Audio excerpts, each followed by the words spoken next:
Hello दोस्तों, आज है 8 अगस्त 2025 दिन शुक्रवार का, हिंदी तिथि श्रावण शुक्ल चतुर्दशी। और आइए बात करते हैं आज के मुख्य समाचार, बड़ी खबरें, देश और दुनिया का ताजा अपडेट लेकर हाजिर हो गए हैं। आज का ये वीडियो भी बहुत ही ज्यादा स्पेशल होने वाला है। किसान भाइयों के लिए, कर्मचारियों के लिए, युवाओं के लिए, पढ़ने वाले बच्चों के लिए, आम जनता से जुड़े कई महत्वपूर्ण फैसले जानने वाले हैं। देश के अलग अलग राज्यों की ओर से, सरकारों की ओर से बड़ी महत्वपूर्ण घोषणाएं की गई है। पूरा वीडियो आप ध्यान से आखिर तक जरूर देखते रहिएगा, है ना। तो बिना टाइम विलंब किए शुरुआत करते हैं आज की पहली बड़ी खबर। लोकसभा चुनाव के बाद एक बार फिर इंडिया ब्लॉक के नेताओं को एकजुट करने की कोशिशें तेज हो गई हैं। कांग्रेस नेता और लोकसभा में विपक्ष के नेता राहुल गांधी ने अपने आवास पर गुरुवार शाम को इंडिया ब्लॉक के नेताओं के लिए डिनर का आयोजन किया, जिसमें शरद पवार, अखिलेश यादव, महबूबा मुफ्ती समेत कई बड़े नेता शामिल हुए हैं। डिनर से पहले राहुल गांधी ने एक प्रेजेंटेशन भी दिया, जिसमें उन्होंने चुनाव आयोग पर वोटों की चोरी के आरोपों को दोहराया। उनकी बातों को सभी नेताओं ने ध्यान से सुना। मीटिंग के बाद कांग्रेस नेता के.सी. वेणुगोपाल ने बताया कि मीटिंग सफल रही है। उन्होंने कहा कि मीटिंग के दौरान राहुल गांधी ने इंडिया ब्लॉक के नेताओं के सामने वोटर लिस्ट में हुई गड़बड़ी को लेकर दोबारा प्रेजेंटेशन दिया। सभी हैरान रह गए। डिनर पार्टी में बैठक में इंडिया गठबंधन के 25 राजनीतिक दलों के करीब 50 नेताओं ने भाग लिया। राहुल गांधी का आरोप है कि इसी ने बीजेपी के साथ चुनाव कराया। स्क्रीन पर वोटर लिस्ट दिखाकर दावा किया गया। राहुल गांधी ने स्क्रीन पर कर्नाटक की वोटर लिस्ट दिखाते हुए कहा कि वोटर लिस्ट में संदिग्ध वोटर मौजूद है। उन्होंने कहा कि महाराष्ट्र के नतीजे देखने के बाद हमारा शक पुख्ता हुआ कि चुनाव में चोरी हुई है। इधर देखिए आप, राहुल गांधी के दावों को यूपी चुनाव आयोग ने खारिज कर दिया है। कहा कि हमारी वोटर लिस्ट में नहीं आदित्य श्रीवास्तव और विशाल सिंह का नाम। कांग्रेस नेता राहुल गांधी को यूपी के मुख्य निर्वाचन अधिकारी नवदीप रेणवा ने जवाब दिया है। रेणवा ने राहुल गांधी के उस दावे को खारिज कर दिया जिसमें आदित्य श्रीवास्तव और विशाल सिंह के नाम दूसरे राज्यों के साथ साथ यूपी के वाराणसी और लखनऊ की विधानसभाओं में दर्ज होना बताया गया था। वहीं आप देखिए बड़ी खबर, अहमदाबाद प्लेन क्रैश के 60 पीड़ित परिवार यूएस कोर्ट जाएंगे। अहमदाबाद प्लेन क्रैश में जान गंवाने वाले मृतकों के 60 परिवारों ने बोइंग कंपनी के खिलाफ कोर्ट में जाने का फैसला किया है। इन परिवारों ने दुर्घटनाग्रस्त विमान की निर्माता कंपनी बोइंग के खिलाफ एक अमेरिकी कोर्ट में मुकदमा दायर करने की तैयारी कर ली है। वहीं आप देखिए देश भर में गुरुवार 7 अगस्त को रात 8:30 बजे यूपीआई की सेवाएं टेक्निकल इश्यू के चलते डाउन हो गई और इस आउटेज की वजह से यूजर्स को गूगल पे, फोन पे और पेटीएम जैसे डिजिटल पेमेंट प्लेटफॉर्म से पेमेंट करने में दिक्कतें महसूस हो रही थी। कई सारे यूजर्स ने दावा किया कि करीब 45 मिनट तक पेमेंट नहीं होने की शिकायत रही। कुछ टेक्निकल इश्यू हो गया था, हालांकि कुछ समय बाद वो वापस ठीक हो गया। बड़ी खबर देखिए, डोनाल्ड ट्रंप और पुतिन की अगले हफ्ते मुलाकात हो सकती है। यूक्रेन जंग के समाधान पर दोनों नेता बातचीत करेंगे। शांति समझौता भी हो सकता है। बताया जा रहा है कि अमेरिकी राष्ट्रपति डोनाल्ड ट्रंप जल्द ही रूस के राष्ट्रपति व्लादिमीर पुतिन से मिल सकते हैं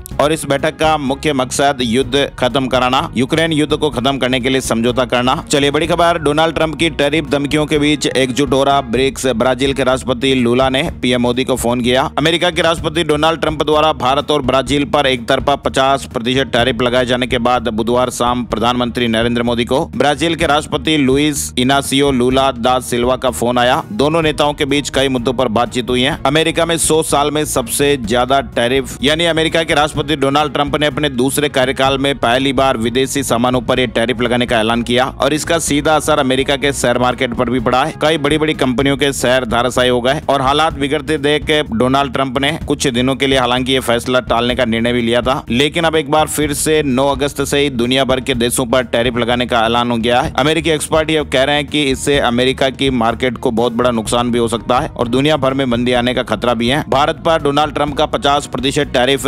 25% लागू हो गया है। ज्वेलरी, टेक्सटाइल जैसे सेक्टर को सबसे ज्यादा नुकसान बताया जा रहा है, यानी कि भारत से अमेरिका में भेजे जाने वाले सामानों पर 7 अगस्त से 25% टैरिफ लागू हो गया है। वहीं 25% जो एक्स्ट्रा टैरिफ है वो 27 अगस्त से लागू हो जाएगा। यानी दोस्तों, अभी भारतीय सामानों पर करीब 10% टैरिफ लगता था। अब नए टैरिफ लगने से भारतीय सामान जो है वो अमेरिकी बाजार में महंगे हो जाएंगे। टैरिफ के कारण अमेरिका को होने वाले निर्यात में 40 से 50% तक की कमी भी आ सकती है। हालांकि भारत के एक्सपर्ट ये कह रहे हैं कि माल बेचने के लिए उनके पास अमेरिका के अलावा दुनिया भर के और भी मार्केट हैं। ज्वेलरी जैसे कई सेक्टर्स में भारत का अमेरिका को निर्यात टैरिफ कम होने की वजह ज्यादा सामने आ रही है। 50% टैरिफ से संकट में राजस्थान के रत्नों का कारोबार, लाखों लोगों की रोजी रोटी पर संकट देखने को मिल सकता है। चलिए आगे बढ़ते हैं। बड़ी खबर, अमेरिका के राष्ट्रपति डोनाल्ड ट्रंप ने इंटेल के सीईओ लिप-बू टेन के चीनी कंपनियों में निवेश को लेकर तीखा विरोध जताया है और उनके तत्काल इस्तीफे की मांग की है। साथ ही आप देखिए, भारत के राष्ट्रीय सुरक्षा सलाहकार एनएसए अजीत डोभाल ने गुरुवार को मॉस्को यात्रा के दौरान क्रेमलिन में रूस के राष्ट्रपति व्लादिमीर पुतिन से मुलाकात की है। ये मुलाकात सुरक्षा, आर्थिक और ऊर्जा सहयोग पर द्विपक्षीय वार्ता के लिए हुई। रूस के सरकारी मीडिया स्पुतनिक ने एक वीडियो में जानकारी दी। कहा कि डोभाल ने उन्होंने भारत और रूस संबंधों को बेहद खास बताया और दोनों देशों के बीच लंबे समय से चली आ रही रणनीतिक साझेदारी पर जोर दिया। उन्होंने कहा कि हमारा रिश्ता बहुत खास और पुराना है, हम अपनी रणनीतिक साझेदारी को बहुत महत्व देते हैं। वहीं ये भी खबरें हैं कि राष्ट्रपति पुतिन जल्द ही भारत दौरे पर भी आ सकते हैं। चलिए बड़ी खबर देखिए। पीएम नरेंद्र मोदी ने गुरुवार को अमेरिकी टैरिफ का जिक्र किए बिना कहा कि हमारे लिए अपने किसानों का हित सर्वोच्च प्राथमिकता है। भारत अपने किसानों, पशुपालकों, मछुआरे भाई बहनों के हितों के साथ कभी भी समझौता नहीं करेगा। कनाडा में कपिल शर्मा के कैफे पर एक बार फिर से गोलीबारी हुई है। खिड़कियों पर 6 गोलियों के निशान दिखे। पिछले महीने खालिस्तानी आतंकियों ने वहां फायरिंग की थी। हिमाचल प्रदेश में हेली टैक्सी से मणिमहेश का किराया 3,340। डीजीसीए ने हेलीपैड का इंस्पेक्शन किया, बैरिकेड लगाने को भी कहा। 16 अगस्त से यात्रा शुरू हो रही है। उत्तर भारत की पावन एवं पवित्र मणिमहेश यात्रा के लिए हेली टैक्सी का एक साइड का किराया 3,340 रुपए देना होगा और दोनों साइड यात्रा करने के लिए 6,680 रुपए किराया देना होगा। प्रशासन ने मणिमहेश यात्रा में हेली टैक्सी सेवाएं 9 अगस्त से शुरू करने का फैसला लिया है और 31 अगस्त तक चलेगी। National Herald case Rouse Avenue court में आज भी सुनवाई होगी। कोर्ट ने ईडी से चार्जशीट को लेकर स्पष्टीकरण मांगा है। पंजाब में 5 साल बाद बीजेपी गांव में एंट्री करेगी।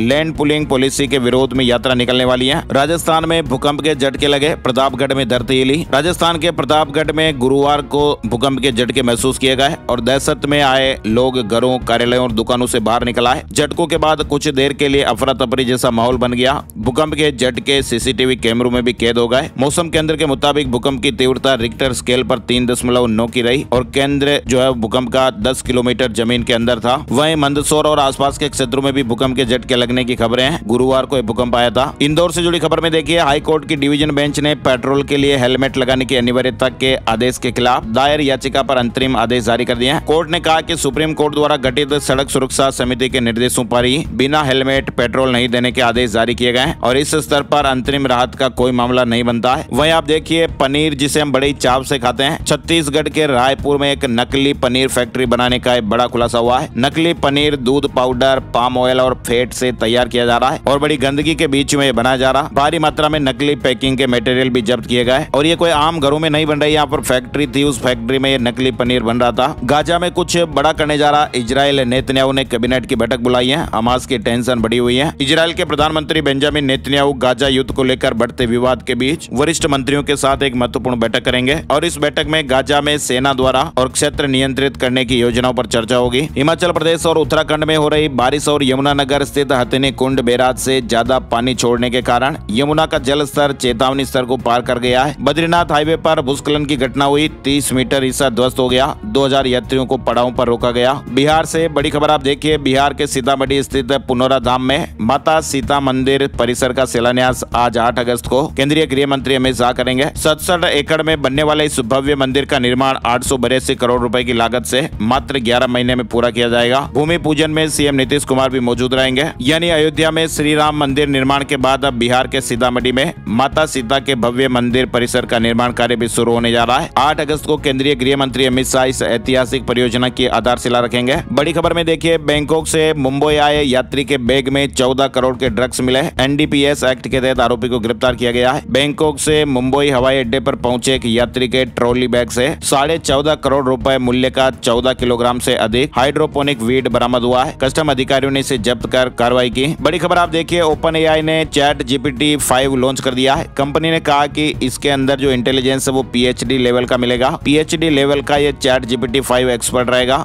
और कंपनी ने कहा कि ये पिछले मॉडल से काफी फास्ट और सटीक है। ई श्रम पोर्टल पर असंगठित क्षेत्र के श्रमिकों की संख्या 31 करोड़ के करीब पहुंच गई है। वहीं देखिए, आप गोवा सरकार ने होम स्टे और बेड एंड ब्रेकफास्ट स्कीम शुरू की है। ग्रामीण पर्यटन को बढ़ावा मिलेगा। इस योजना के तहत ग्रामीण इलाकों में होम स्टे चलाने वाले स्थानीय लोगों को आर्थिक मदद और सहायता भी दी जाएगी। रक्षाबंधन पर देश के कई राज्यों में महिलाओं के लिए फ्री बस से सुविधाएं रहेगी। यूपी, राजस्थान, हरियाणा समेत कई राज्यों ने घोषणाएं की है। उत्तर प्रदेश में महिलाओं के लिए 3 दिन फ्री बस सर्विस रहेगी। हरियाणा की सरकारी बसों में 2 दिन फ्री बस सेवा। राजस्थान की सरकारी बसों में भी माताएं और बहनें फ्री में सफर कर पाएंगी। चंडीगढ़ में फ्री सर्विस का ऐलान हो चुका है। उत्तराखंड में भी हो चुका है। इसके अलावा कर्नाटक, पंजाब और दिल्ली में भी फ्री सफर की सुविधा दे दी गई है। वहीं मध्य प्रदेश में भी फ्री सुविधा का तोहफा मिलेगा। और अब कर्मचारियों से जुड़े कुछ जरूरी अपडेट भी आप देखिए। 8th पे कमीशन को लेकर केंद्रीय कर्मचारियों का उत्साह बढ़ गया है, खास तौर पर जब स्टाफ साइड ने डीओपीटी के जरिए आयोग के लिए टर्म ऑफ रेफरेंस यानी टीओआर भिजवाए हैं और इन प्रस्तावों में सबसे बड़ी डिमांड केंद्रीय कर्मचारियों के प्रमोशन से जुड़ी है। वर्तमान व्यवस्था में कर्मचारियों को सेवा के 10, 20 और 30 साल पूरे होने पर प्रमोशन की जगह सिर्फ अगली ग्रेड पे मिलती है, जो वास्तविक पदोन्नति नहीं है। केंद्रीय कर्मचारियों के लिए गुड न्यूज है। सरकार ने राज्यसभा को बताया कि केंद्रीय कर्मचारियों को ग्रेच्युटी देने के लिए स्वायत्त निकाय में की गई सेवा को भी गिना जाएगा। पेंशन और पेंशनभोगी कल्याण विभाग ने केंद्रीय सिविल सेवा नियम 2021 अधिसूचित किया है। ये नियम स्वायत्त निकायों के कर्मचारियों पर स्वतः लागू नहीं होते हैं, लेकिन ग्रेच्युटी देने के मामले में सेवा समय में जोड़े जा सकेंगे। चलिए बड़ी खबर उत्तर प्रदेश से देखिए। योगी कैबिनेट बैठक में 19 प्रस्तावों को मंजूरी मिली है। 2 नए निजी विश्वविद्यालय भी खुलेंगे। विदेश में पीजी करने वाले छात्रों को स्कॉलरशिप दी जाएगी। उत्तर प्रदेश में सीएम योगी आदित्यनाथ की अध्यक्षता में गुरुवार को कैबिनेट बैठक हुई। 19 प्रस्तावों को मंजूरी मिली है। उच्च शिक्षा विभाग के 4 प्रस्ताव पास किए गए हैं। गरीब घर के बच्चे भी अब यूके में पढ़ पाएंगे। भारत रत्न अटल बिहारी वाजपेयी के नाम पर छात्रवृत्ति दी जाएगी। गरीब वर्ग के 5 छात्रों को यूके के मान्यता प्राप्त शिक्षण संस्थान में मास्टर की डिग्री प्राप्त करने के लिए छात्रवृत्ति दी जाएगी। यूपी में एमएसएमई को 2500 रुपए वर्ग मीटर जमीन मिलेगी। पश्चिमी यूपी में 3000 रुपए वर्ग मीटर और पूर्वांचल में 2000 रुपए वर्ग मीटर में एमएसएमई को जमीन उपलब्ध कराई जाएगी। विदेश में पढ़ना आसान होगा, छात्रवृत्ति का ऐलान हुआ है। इसके अलावा रक्षाबंधन के मौके पर यूपी रोडवेज की सभी तरह की बसों में महिलाओं का सफर 3 दिन तक फ्री रहेगा और खास बात यह है कि इसमें एक सहयात्री को भी टिकट नहीं लेना पड़ेगा। यूपी कैबिनेट ने एक अहम फैसला लेते हुए अब गाँव की जमीन पर हाउस लोन लेने का रास्ता है वो साफ कर दिया है। कैबिनेट ने यह प्रस्ताव भी मंजूर किया, यानी अब प्रदेश के गाँव में घर बनाने के लिए लोग बैंकों से लोन ले सकेंगे। आबादी के भीतर अविवादित भूमि पर लोगों को मालिकाना हक दिया जाएगा। लखनऊ की 241 कॉलोनियों को वैध नहीं किया जाएगा। सड़क चौड़ी करने का फायदा भी नहीं मिलेगा। एलडीए नक्शा भी पास नहीं करेगा। इसके अलावा उत्तर प्रदेश में बिजली विभाग के 4th श्रेणी कर्मचारियों को प्रोन्नति का अवसर मिलेगा। योग्य कर्मचारी 3य श्रेणी के पद पर प्रमोशन पा सकेंगे। वहीं आप देखिए, मुख्यमंत्री युवा उद्यमी योजना में जौनपुर 5 महीने से अव्वल है। युवाओं को 5 लाख रुपए तक का बिना ब्याज और गारंटी का लोन मिलता है। दिल्ली से सटे हरियाणा के गुरुग्राम में प्रशासन ने अतिक्रमण के खिलाफ बड़ी कार्रवाई करते हुए शहर के कई प्रमुख इलाकों में करीब 250 से अधिक दुकानों को बुलडोजर चलवा दिया। प्रशासन की इस कार्रवाई से दुकानदारों में हड़कंप सा माहौल हो गया। उत्तर प्रदेश सरकार द्वारा 25 मई 2025 को जारी अध्यादेश को श्री बांके बिहारी जी और 2 अन्य की तरफ से याचिका दाखिल कर ऑर्डिनेंस को चुनौती दी गई है। हाई कोर्ट की खंडपीठ ने मामला सुप्रीम कोर्ट में विचाराधीन होने के चलते फिलहाल याचिका पर सुनवाई नहीं किया। हाई कोर्ट ने 20 सितंबर को सुनवाई की तारीख लगा दी है। झारखंड में 800 करोड़ रुपए के जीएसटी घोटाले में ईडी की रेड हुई। कई ठिकानों पर छापेमारियां की गई है। बिहार से बड़ी खबर देखिए, शिक्षकों के ट्रांसफर में राहत दी जाएगी। अब 3 विकल्प दे सकेंगे। गोपालगंज में शिक्षा मंत्री जी ने कहा कि जिला स्तर पर निर्णय लेने वाली कमेटी बनेगी। बिहार सरकार ने शिक्षकों के ट्रांसफर को लेकर ये बड़ा फैसला लिया है। अब शिक्षक 3 स्थानों का विकल्प दे पाएंगे। सीआईएसएफ में हर साल भर्ती होंगे 14,000 जवान। गृह मंत्रालय ने केंद्रीय औद्योगिक सुरक्षा बल के अधिकृत संख्या को 1,62,000 से बढ़ाकर 2,20,000 करने की मंजूरी दे दी है। हरियाणा में प्राइवेट हॉस्पिटल हड़ताल पर सरकार अलर्ट। सरकार ने प्लान बी पर काम करना शुरू कर दिया है। पंजाब सरकार की लैंड पुलिंग पॉलिसी पर रोक लग गई है। हाईकोर्ट ने 4 हफ्तों में जवाब मांगा। पंजाब सरकार की लैंड पुलिंग पॉलिसी पर 7 अगस्त को पंजाब एंड हरियाणा हाईकोर्ट में लगातार दूसरे दिन सुनवाई हुई। अदालत ने पॉलिसी पर रोक लगा दी है। पंजाब सरकार को 4 हफ्ते में जवाब दाखिल करने के लिए कहा गया है। जल्द ही अदालत के आदेश जारी होंगे। इसके बाद फिर सारी स्थितियां साफ हो पाएगी। चलिए आगे बढ़ते हैं। बड़ी खबर हरियाणा से आ रही है। हरियाणा के रोहतक पीजीआई में मरीजों का इलाज करते हुए एक फर्जी डॉक्टर पकड़ा गया है। वह अपने दोस्त की जगह मरीजों का इलाज कर रहा था। युवक का दोस्त 1 साल के लिए यूके में एमबीबीएस करने के बाद रोहतक पीजीआई में इंटर्नशिप करने के लिए आया था, लेकिन उसने अपनी जगह दोस्त को भेज दिया। HBSC 10वीं की कंपार्टमेंट परीक्षा के रिजल्ट घोषित हो गए। साथ ही आप देखिए, TCS ने भी हाल ही में 12,000 कर्मचारियों का ले ऑफ का ऐलान किया था, जिसके बाद कंपनी ने अब सैलरी में हाइक का ऐलान किया है। ये खबर कंपनी के कर्मचारियों के लिए राहत भरी है। भारत की दिग्गज IT कंपनी TCS यानी टाटा कंसल्टेंसी सर्विस ने अभी हाल ही में 12,000 कर्मचारियों को नौकरी से निकालने का ऐलान किया था, लेकिन अब कंपनी ने अपने 80% कर्मचारियों के वेतन में बढ़ोतरी की घोषणा की है। 1 सितंबर 2025 से वेतन में बढ़ोतरी लागू हो जाएगी। मराठा आरक्षण की मांग को लेकर मनोज जरांगे ने फिर आंदोलन तेज करने का ऐलान किया है। जरांगे 29 अगस्त को मुंबई में नया आंदोलन शुरू करेंगे। बड़ी खबर आप देखिए, 23 दिन तक बंद रहेगा इंटरनेट। पाकिस्तान के बलूचिस्तान में कुछ बड़ा होने वाला है, ऐसा तो लग ही रहा है। पाकिस्तान की सरकार ने 23 दिन तक बलूचिस्तान में इंटरनेट शटडाउन का फैसला किया है। सरकार ने इस फैसले के पीछे सुरक्षा कारण बताए हैं। वहीं बलूच के रहने वालों का कहना है कि उनका उत्पीड़न और दमन बढ़ेगा। पाकिस्तान सरकार ने बलूचिस्तान प्रांत में इंटरनेट ब्लैकआउट का फैसला किया है। साथ ही आप देखिए, गूगल ने लॉन्च किया नया जेनी 3 मॉडल। ये एक ऐसा वर्ल्ड मॉडल है जो यूजर को केवल टेक्स्ट प्रॉम्प्ट का उपयोग करके 3D वर्चुअल वातावरण बनाने की अनुमति देता है। CBSE से जुड़ी बड़ी खबर आ रही है। CBSE ने शैक्षणिक सत्र 2025-26 के लिए करियर गाइडेंस डैशबोर्ड और counselling hub and spoke school model launch किया है। CBSE की इस पहल का उद्देश्य छात्रों के करियर मार्गदर्शन और मानसिक कल्याण को सशक्त बनाना है। दिल्ली में 2.5 लाख राशन कार्ड धारकों के लिए गुड न्यूज आई है। दिल्ली में 1 सप्ताह से ठप पड़ा राशन वितरण शुक्रवार से फिर शुरू हो जाएगा और करीब 2.5 लाख राशन कार्ड धारकों को